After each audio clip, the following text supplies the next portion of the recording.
Hey there, I'm Frank, host of Reader's Labyrinth. Thank you so much for joining me, and I hope that you will enjoy my discussion with author Megan Stockton as much as I did. I really enjoyed sitting down with her and discussing her dystopian novel Ethic and small-town detective story Quiet Purty Things. Please join us as we discuss the literary history of the dystopic genre, how to create good suspense, and the ways conflict will drive a story. We delve into a little bit of history and philosophy and geopolitics as she talks about the ways ethic could happen to our world today. And I hope also that you will check out the show notes and you will find a link to Amazon where you can purchase Megan's book. She has a lot of great stories floating around out there, and one of the most gracious, caring, compassionate things you can do for an author is purchase their books. I would like for you, the viewer, to know I don't get one red cent from any book you purchase through a link that's in my show notes. I want the author to be validated in the hard work, the labor that they put forth to bring you these wonderful tales. When you purchase a work from an author, you are doing more than just putting money in their pocket, which is always a good thing and always appreciated. But you are telling them that their life's vocation is worth it and to keep on writing. We are at a time in history where the world needs great books. So help us support these great authors. And please consider purchasing Ethic by Megan. I enjoyed it, and I know you will too. And if you get anything out of this video of us chatting together, will you please consider liking and subscribing to Reader's Labyrinth? Thank you.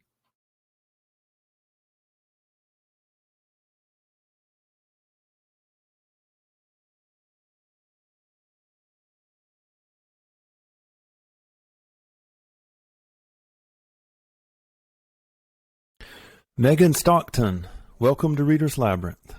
Oh, thank you so much for having me. Awesome. So I just got finished reading most of Ethic, and I think that is a great starting point or a jump-off point for most of your work. And before we get into Ethic, and I really want to dive into a lot of your fiction, the stuff that you've written, can you just tell us a little about yourself? And I know that some writers, they have events in their life which ended up having a profound effect on their writing. Is there anything like that for you? Well, I've been writing for as long as I can remember. I was always a storyteller, and I loved Halloween, so I could make up scary stories for my little sister and my friends. A lot of times I would memorize the majority of an Edgar Allan Poe short story and then kind of give it my own twist, as I was retelling it. And horror was always really special to me, but I think I attribute my love to world building and creation primarily to high fantasy. That was something I was really into when I was younger. And I don't think there was a single event necessarily that had a driving force behind it to encourage me to write. I just know one day that it clicked that I could create my own world and my own stories and that people liked it. A bunch of serious writers who I've spoken to over the years, they've all told me that their writing really started when they were young. And it's kind of like you said, they would recite the poetry and stories of Edgar Allan Poe, Ambrose Bierce, a bunch of our just staples of horror, and then, putting their own spin on it.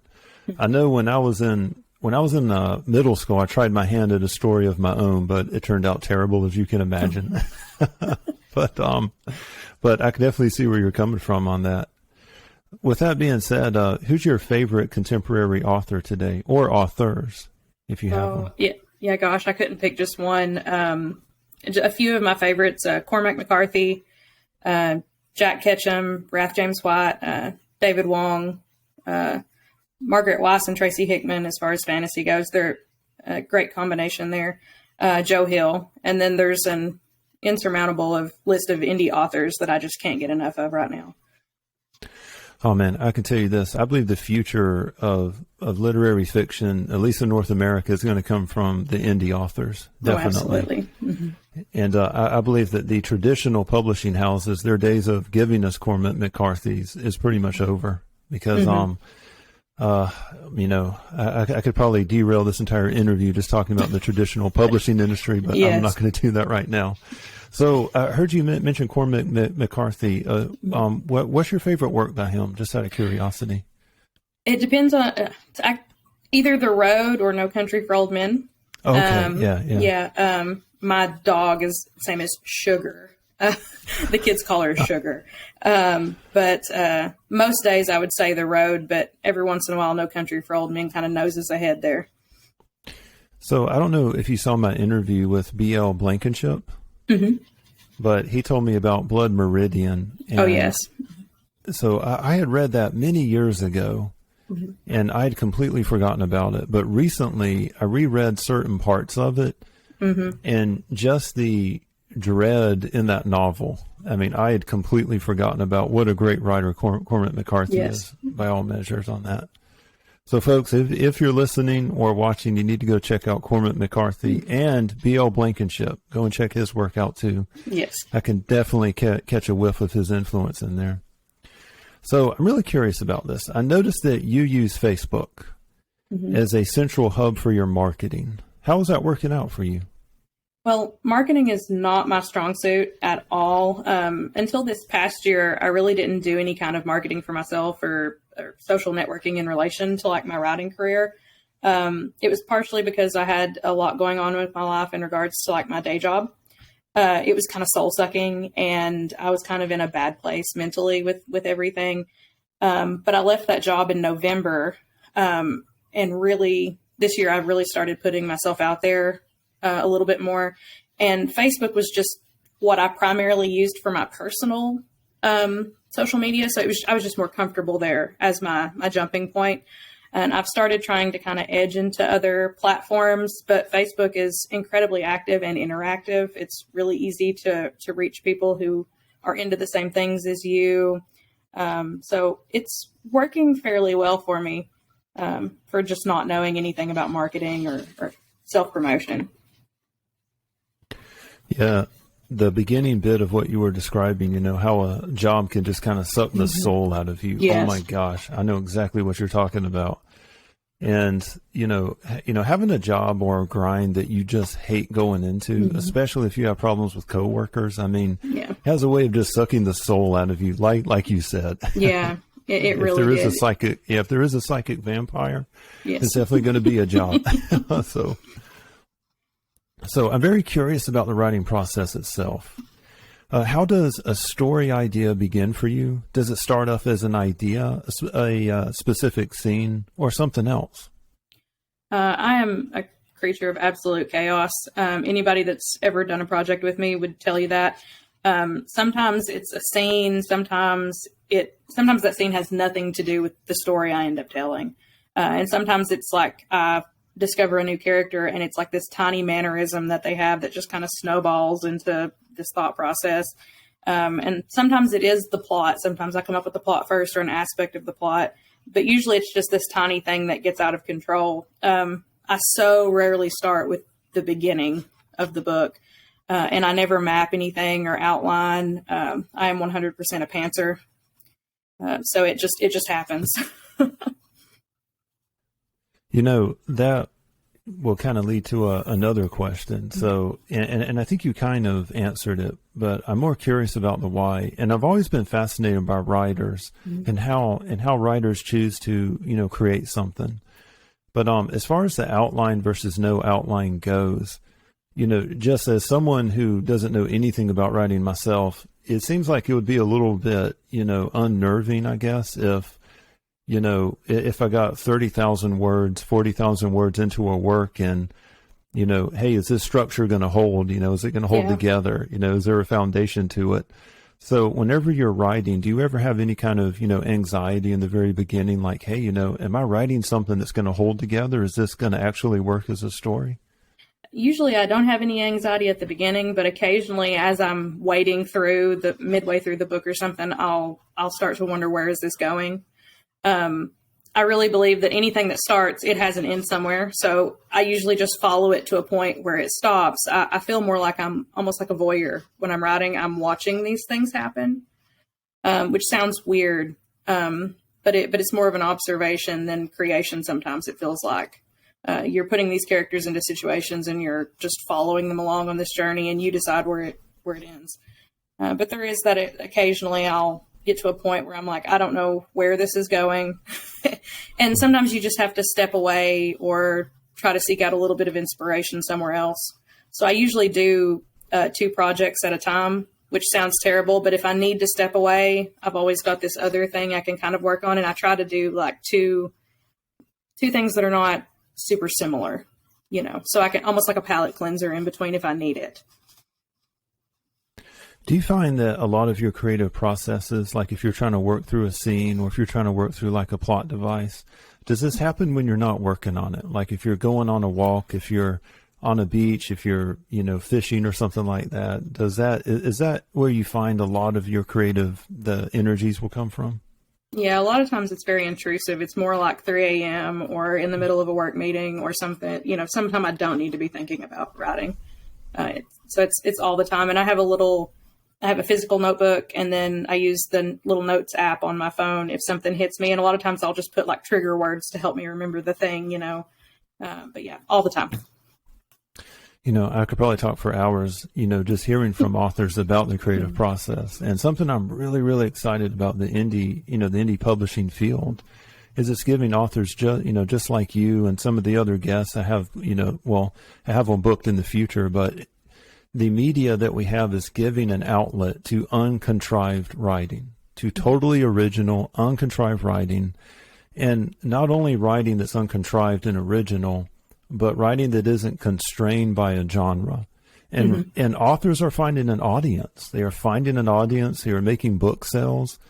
Now the going is slow. I mean, it's a tough road, but I'm also seeing a ton of successes as well. So it's really, really encouraging to hear about that. So how has writing shaped your life? I think we can kind of figure out how it is shaping your work life. I imagine your mind is kind of floating around to some stories you're cooking up. Yes, absolutely. It's pretty much everything. If I'm not writing, I'm thinking about it. Like I said before, I feel like it's all I talk about with my friends, and they're used to it at this point. I have a very supportive circle of friends. But I have a really busy mind. It's all over the place. I don't think very linear. And it kind of gives me an outlet for that and keeps me a little more sane and a little more collected in my day-to-day life, because I know that I can put that somewhere else later. I don't have to try to manage it all, with everything else. Growing up, and even after I moved back to my hometown as an adult, so many people just know me as the girl who wrote a book or writes books or whatever. So it's a major part of my life. Yeah. If you speak to someone who plays an instrument like a guitar, and if you ask them, hey, what do you do? And they tell you that, they play guitar on the side, you can ask them to produce a guitar and they can play a song for you. But writers kind of walk a lonely road, I think. And you were talking about the close support, of your friends, because if you tell someone that you're a writer, then they're going to want to see your book. Yeah. And then even if you have your book on hand and you show it to them, well, it isn't like, a painting or something that you can just, kind of instantaneously show it to them. But yeah, I think that's really cool. So how does life keep you busy when you're not writing or promoting your work? Well, I have 2 amazing, albeit feral children. And I live on a farm in rural Tennessee. So we have a ton of animals. There's always something that needs to be done. My husband, Derek, is an independent filmmaker. And so I write most of his screenplays and his scripts. And so we do several small projects a year. And I've also got a full-time job. It's better than the one I had last year. So that's nice, but it's just to pay the bills. So. Understood. Well, what kind of films does Derek make? We do a lot of short films. He primarily does horror, but we'll do, a couple of thriller. We actually did last year? I think it was last year. We did a kind of run and gun version of Quite Pretty Things. Okay. Yeah, so that was a lot of fun. Of course, you have to cut so much out. So that was our first experience condensing a book to a screenplay, which was very difficult for me. Take it to the chop shop. But yeah, so mostly horror and stuff like that. We do a lot of short films for local festivals and stuff like that. And we try to do usually one feature-length thing a year. Awesome, man. Well, so I was going to say, what do you do outside of writing? And it sounds like the whole household is working towards a goal. Yes. So that's pretty awesome. So speaking of goals, what's your ultimate goal with writing? Well, I write for me first. That's always been the best tactic, in my opinion. Like I kind of said earlier, it's a form of self-care for me. And I get instant gratification from telling a story, even if it's just putting it onto paper, just getting it out there. That right there is enough for me. But I mean, at the end of the day, it's the absolute greatest joy for other people to enjoy my work. So that's probably my biggest goal, is to just get my stories into the hands of people who will appreciate it and enjoy it. I don't have any big plans or expectations to be rich or famous or even make it my living at this point, even though, I mean, that would be great. I don't want to have to rely on it to the point that it makes it a chore or anything, but just connecting with people who like the things that I like is good enough for me. Do you ever feel like if you could write full time and, would it ever become a chore? Would the writing ever become a labor, like a job? To me, probably, because I do not work. I have an issue with commitment. I don't work well with deadlines. I've tried to set myself deadlines before, and this past year I submitted my first novella to an indie publisher, and they liked it, and so I had to send them the full manuscript by a certain date, and that was absolutely terrible. If I hadn't had the deadline, I would have had it done. So it's been a pleasure to work with them, but I just I think it would, if I had deadlines and I had these, these things these expectations I was having to meet, I think it would eventually become something that would create anxiety for me. Mm-hmm. But I mean, I could write all day, every day and never tire of it. It would just be the business side of it. So if we could create an environment where there's no field goals or deadlines for you, then yes, I would be fine. Okay. So the work that I was able to kind of, to dive into and read and review a little bit was Ethic. Can you describe your novel Ethic, and how would you categorize it? Would you categorize it as dystopian? Personally, I would. It's a little more low key than I feel like what people are used to right now. I feel like a lot of people associate the genre solely with either like young adult or post-apocalyptic. But I mean, traditionally a lot of the dystopian works were not like that. It was just like 1984, it was a not so distant future that was familiar, but just slightly different. There's just something just a little bit off. So I would consider it a dystopian novel. One of the elements that I really enjoyed from Ethic is, and I probably realized this when I reached Kindle page 160, mm-hmm. is that Ethic has a very kind of creepy pace to it. Like mm-hmm. there's a pacing, there's a rhythm to it. And I've noticed that a bunch of the really good dystopic novels will kind of capture this. Mm-hmm. Like you said, it's not so far into the future that, the book. So the book isn't so far into the future that I'm not threatened by it. Mm-hmm. It's close enough to the future that, it has a little creepy vibe going to mm-hmm. it. And, the people, their attitudes towards the homeless, those who can't get a job, the sponsorship programs, it kind of has that double think to it. Mm-hmm. And I thought you were able to pull that off really, really well. But thank you. Yes. And this kind of leads into our next question. There is a long tradition in Western literature of dystopic stories. A few which come to mind are Mary Shelley's The Last Man, Jules Verne, Paris in the 20th Century, 1984 by George Orwell, and of course, A Brave New World. Are there any of these dystopic works which influence your writing of Ethic? Yes, and there's actually a few Easter eggs in Ethic that allude to some mm-hmm. Other dystopian novels, if you can catch them. I don't know page number wise if you've encountered any of them yet, but they're there. Definitely like along the lines of 1984, even Handmaid's Tale, things like that. And I am a big fan of Brave New World, Atlas Shrugged, and things like that. Much to my shame, I haven't read Handmaid's Tale, and I haven't seen the TV episodes of it either. I hate to say it, but get into it. It's one of those rare instances where I actually feel like the television adaptation is better than the source material. I love the books, but they just took that idea and ran with it, and it's absolutely brutal. It's very good. That sounds like some really good stuff that I definitely need to get into then. When you said about writing ethic, were you able to see how events would unfold for your characters? Or was this a process that unfolded as you wrote? And I know that we kind of talked about your writing process, but with ethic, and I'm probably dead wrong on this, especially having the author here in front of me, but so if I had to guess, I would say that this story came to you as a couple of scenes, and you started writing chapter 1, page 1, and just kind of stitched it all together in your head as you were writing. So I kind of see it plotted a little bit, but not, not entirely. What's your thoughts on that? Or am I completely wrong? Well, no, not necessarily. The story mostly just unfolded. There were a couple of things that I started out.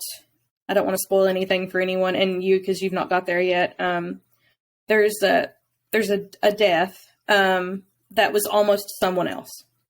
So some things like that changed. That was actually one of my first ideas. I was like, this is going to happen at this point. And I changed my mind as I went through. Things didn't go that way. But for the most part, it was there's something else I wanted to say, but I better not say that either. There is something that you have already encountered that has told you exactly how the entire story is going to end. And that was really the thing that set off the entire plot line, which if you knew what it was, you would think I'm ridiculous. But I can't really go into that. We certainly don't want to spoil it. No. Yeah. I think that I think I could take a stab at it though, just kind of the trajectory where it's headed. And so, were there any contemporary real-life events in politics or society which influenced ethic? I actually wrote a majority of ethic in college when I heard a woman on the radio say that, and I think at this point, I don't know for sure, but I think it was a Knoxville station that was on the radio. But there was a woman saying that, the homeless population is out of control, and she didn't think that they should be allowed to sleep on the streets, and, that it was a hazard for everyone. And the guy that was interviewing her, the reporter, I guess, asked her if she had an idea of where these people should be put, and she didn't. And so then it turned into this, this speculative thing. And I just started thinking about the different ways the government might handle that situation. Especially there were some cities at one point, and I don't know if any of it ever went through, where they were considering making it illegal to sleep on public property for someone who, literally has no place to go. Where, what do you do with those people?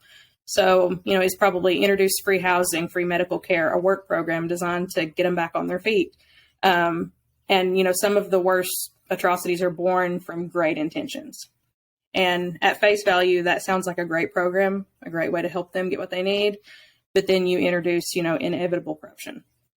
And that's kind of where ethic, starts off. So have you ever read, and this may seem like this is coming out of left field, but it's not. Have you ever read the third book in the Out of the Silent Planet, the sci-fi trilogy by C.S. Lewis? And I'm trying to think of the name of that third book. I don't think I have. It was, so it had a lot of the same elements that ethic does. Mm-hmm. This government entity called the Consortium had taken over, I want to say, Britain and half of mainland Europe. And it wasn't so much, like a 1984 vision of a jackboot, forever, mashing the face of a human being. Yeah. But it was the quiet creepiness of totalitarianism is what it was. And what I thought you did very, very well in ethic for one of the characters, 713, is you really kind of brought out that whoever's paying the bills, the line between your personal autonomy and having to rely on someone just completely gets blurred if someone's paying your bills. Yeah. If they become, your sponsor, then the amount of power they have over your physical person, that's where your personal rights as a human being begins to be eroded from. And, I can't say that I see something like that happening around me, but that creeping loss of personal autonomy based in personal property that happened in the world of ethic. And I don't know if you have like an expanded worldview, like, were there any natural disasters? Was there a geopolitical strategic elements that led to society doing this? Or is this something where you think our society is headed to a world like ethic? I actually do kind of think that we're stepping in that direction. I think it's something that would be very easy to just slip into. This is normal. This is okay. Don't want to get really heavy into politics, but I kind of think that that's something that would be very easy for people on both sides to accept if it's presented the right way. I think presentation is a big thing. And I do there is a prequel to Ethic that I have not published. That is, it's probably 75% done. And I haven't decided if I'll release it or not, but it touches a little bit more on how this came about, and then focuses a lot on Keegan's father and how he got pulled into this mess. So that one's a little more specific and focuses a little bit more on those things. I would be really curious about that prequel. And as a matter of fact, I may have to start following you now and, seeing where the prequel is going to be. Yeah, I really like that. So for the next question, when legal governing institutions are corrupted, and here I'm thinking of the Roman Empire. I think a lot of folks are familiar with that. Some folks may be less familiar with the Ottoman Empire. And if you are, have a podcast on it. It's okay. You can learn all you want about the Ottoman Empire. But, I'm thinking of Germany in the 1920s and 30s, the fall of the Weimar Republic and the rise of the National Socialists in the 30s. The Soviet era, especially your Trotsky era, your Stalin era, and after that, the Khrushchev period. Russia, the Russian Federation today under Putin. And the first thing to go out of the window at the ascension of these totalitarian regimes is personal autonomy. And in your book, Ethic, nobody symbolizes this best than character 713, whom was forced to fight gladiator style in an underground fighting ring. That's all I'm going to say, I promise. Do you think there's a relationship between physical violence as entertainment and the breakdown of society's institutions? In some ways, I do. I also think a lot of times that has to do with us like dehumanizing our fellow man. And I think that happens a lot when the like socioeconomic gaps broaden for whatever reason. But I also think that people just look for any reason to glorify brutality. We've always found new and exciting ways to torture and kill and exploit other people. And when society is divided in the instance of like serious governmental fluxes or shifts, I think people seek out violence. You see it in mob mentality. People who normally wouldn't do those things, they just slip into the crowd and it becomes a totally different entity. And I feel like especially in instances like this where you're getting to force two living creatures, whether it's people or dogs or whatever, to fight for entertainment and profit, there's almost like a socio-financial euphoria where like both the upper class and lower middle class individuals are chasing this high because there's power there, there's money there, there's dominance there, and there's status to be involved in those things. It's really amazing that last part that you said about status, dominance, and power. And it seems like in hierarchical nation states, the closer you are to the top, the more violent your life is. And what I like about how you portray the violence in Ethic is the real violence is what's going on outside of the fighting ring. And I'm not going to talk about what happened to 713. However, the violence is in the hearts of men and women in your world because they have been dehumanized to where there's all this human capital that's being wasted in the sponsorship program. And what I've noticed from what little bit I've read of history is that the closer you get to power elites, the more violence goes from an entertainment basis. It moves into this almost esoteric initiation for new members to come into the power structure. Mm-hmm. And, you know, there were fighting gangs around Moscow in the 1990s and mid-2000s. And what's been coming out is that a lot of the people involved in these weird underground fighting rings, you know, they're part of the Russian security services now. I mean, they've risen in this corrupt power structure. And I can kind of see that in Ethic, and you portray that very well with the corruption of the police officers, you know, who he was trying to report this to. And everyone is trying to get in this select group that's invited to like the secret and a predominantly male group. Now, are you familiar with the writings of Frank Herbert at all? The Dune books? Yes. Mm-hmm. Okay, awesome. I don't know if you've ever read it, but God, Emperor of Dune, which would be the fourth book in the Dune series. Mm-hmm. The Leto II, who's the God Emperor, the worm god. And folks, if you haven't read Dune, don't worry. I'm going to bring the horse around, and it's going to make perfect sense. But what he said in there, you know, Frank Herbert speaking through the character of Leto II, he said that in a hierarchical nation state, and it happens in a predominantly male field. They use violence to self-select members into like a secret elite, like the secret society of men driven by power, dominance, and violence.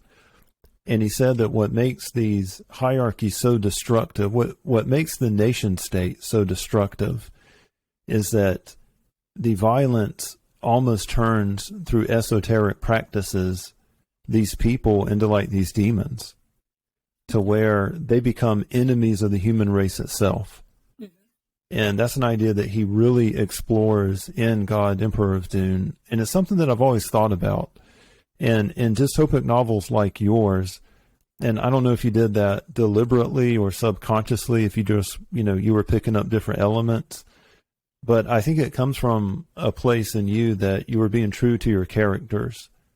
And I think that that's kind of a reality of the world of Ethic. At least me as a reader, that's kind of what I would, you know, and I'm not sure if that's what I'm taking from Ethic or I'm bringing to the table as I have the phenomenon of reading the story, if that makes any kind of sense, which I'm going to have a philosopher on who's going to talk about the philosophy of reading. So I'm hoping to get into some more of that, but it's going to be pretty cool later. But, so kind of going off of that, do you think that, and I know that we were kind of talking about this, maybe the world moving towards an ethic, what events do you think could happen that may lead to something like that? I know we were kind of alluding to it, but I kind of want to go back to that point if we could real quick. Like I said before, I really think we're already headed there. I'm not saying that that path exactly, but I mean, in that direction where those things are certainly possible. You know, in many areas, there's already a serious issue with homelessness and access to healthcare, especially mental health care. So I think it's a very realistic and plausible future. And I think we have backpedaled a little bit on kind of on like we were touching on earlier with a violence in society. We've got to the point where disagreements have turned, instead of just, you know, it's people disagreeing, it's turned into we're enemies. We're literally tearing each other apart from the inside. And I think that breeds that environment where something like this could be introduced and we would accept it with open arms. Do you think it's a trait that's particular to the American citizen, this, this propensity to violence and conflict? Or is it more of like, just our human nature itself? Like, does the nature of a human being, is it something that needs to be reined in with the rule of law? Or, are we just kind of battling the better natures of ourselves? I think in some ways, obviously, I think the root of the problem is just human nature. I think we're just prone to that in general. But I do think Americans in general, we have become quite the monster in the last several decades, in my opinion. And I think it's only getting worse. You can definitely see a trend. I know that I was listening to another podcast and they said that America is becoming less violent, but when I kind of dug into some of these statistics that they were using the homicide rates. And they pointed to the homicide rates have dropped, a whole lot of a percentage. And I want to say it was like 70% since the 1960s. But what I don't think a lot of these people calculate when they calculate the homicide rates is that our medical care has gotten so damned good that they can almost bring you back to life if you've been dead for like 5 minutes. Mm-hmm. So if our medical care wasn't that well, if it wasn't as advanced as it is, I think the homicide rates would be triple what they were in the 60s and 70s. They would just be off the flipping roof. Mm-hmm. So you think that the source of conflict then in ethic would really, when you get down to it, would be the worst part of human nature kind of winning out, I guess.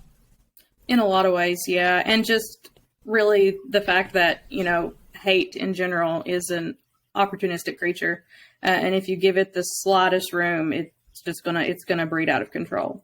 And I think that's really what's happened there. They've instituted something that makes it incredibly easy to exploit people who traditionally were considered either dispendable or subhuman.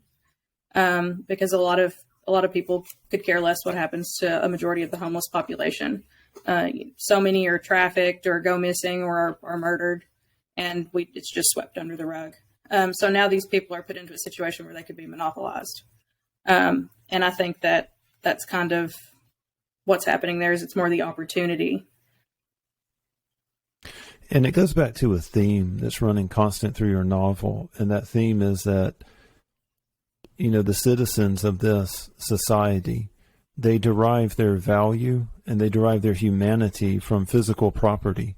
Mm-hmm. And when you look at the homeless folk, I mean, today, I mean, a lot of the insults is, well, they don't have XYZ, they don't have the drive, they don't have the will to power, to succeed.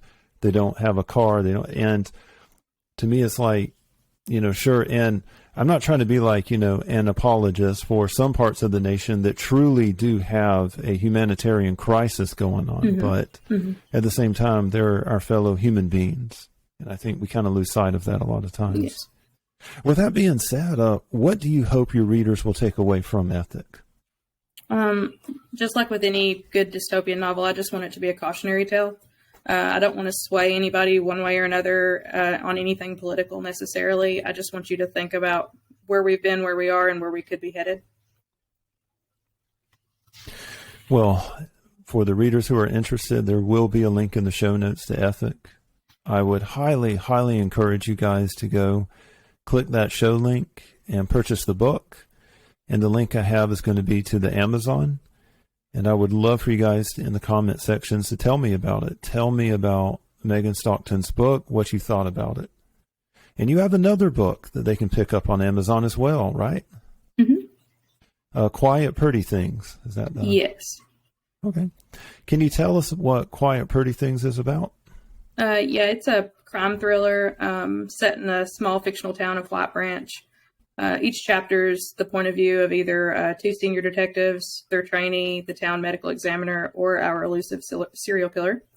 So when bodies start stacking up, one of the senior detectives taunts the killer on the radio, hoping to drive him out into the open, but that just makes everything personal.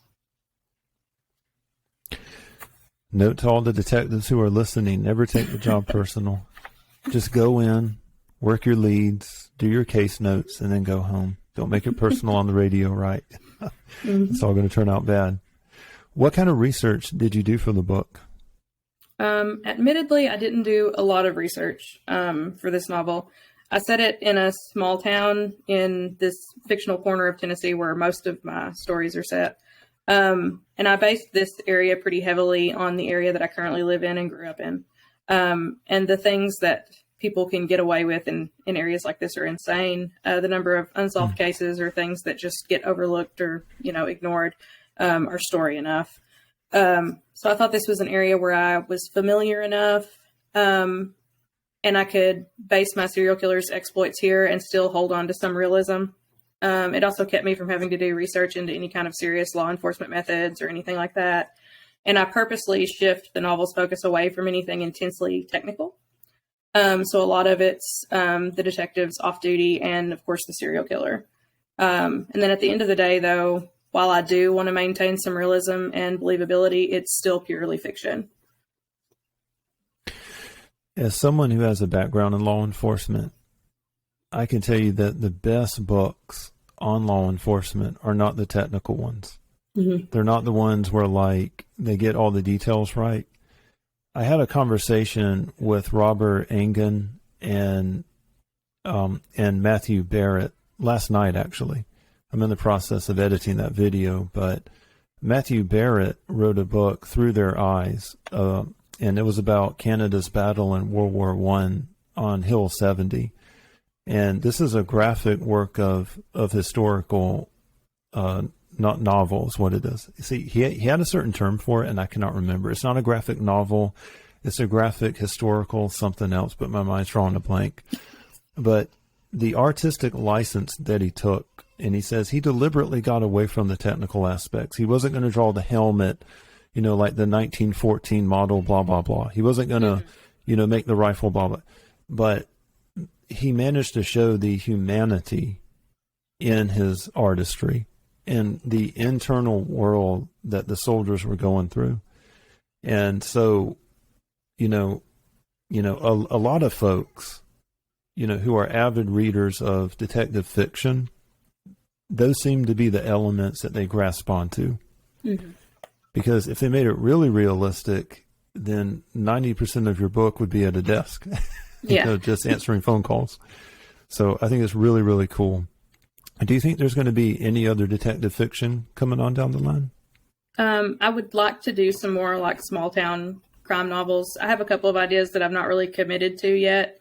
And I really enjoy writing point of view characters like our killer Ryan.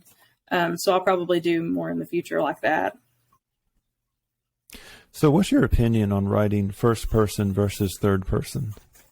This is just a thought I had. I've read books that I like that are written both ways. I have written first and third person, and then I have written in situations where you only get the thought processes and views of a single character, and then sometimes where what everyone is feeling and thinking. So I think there's a place for all of it. But I primarily write in third person, and I like to do alternating points of view. I feel like you get a fuller story that way. Like you said, I've heard it and I've seen it and read it both ways. And I've fallen in love with books, that can beautifully express first person or third person.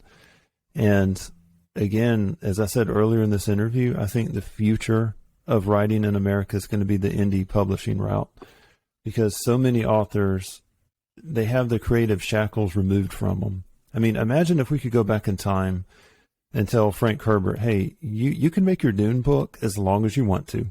You can go as crazy deep as you want to in it. Don't worry about, the format. Don't worry about, because the very first Dune book, with Paul Atreides becoming the emperor, is that the ending was so choppy. But from what I've read, his editors made him do it. He had to add in all these elements into it, and that's why, the third part of the first Dune book, you can really sense some of it was contrived. Yeah. But nothing in Ethic was contrived. I want all my viewers to know that. I've really enjoyed it so far, and I'm going to be finishing it this week, too. Thank you. Is there anything final you would like to tell our viewers? No, I really appreciate you having me on. I am happy this is the first time to have you on, and I'm hoping it's not going to be the last time, Megan. Well, I'd be happy to come back.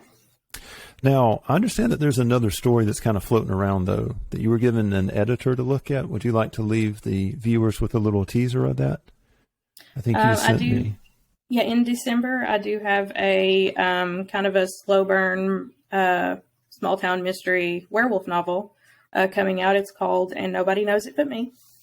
If you follow me on social media, I will have a cover reveal in November. Oh, watch out. Watch out. Okay. Yeah, all that exciting stuff. But you'll definitely want to check it out. Please reach out to me whenever you do this cover review. I would love to have you on and talk about it. Okay, thank you. Yeah, in the horror genre, the werewolves are probably my favorite. Probably my favorite one to get. Well, thank you very much. Well, thank you very much, Megan. Thank you so much for coming on. I've really enjoyed it. Okay, thank you so much.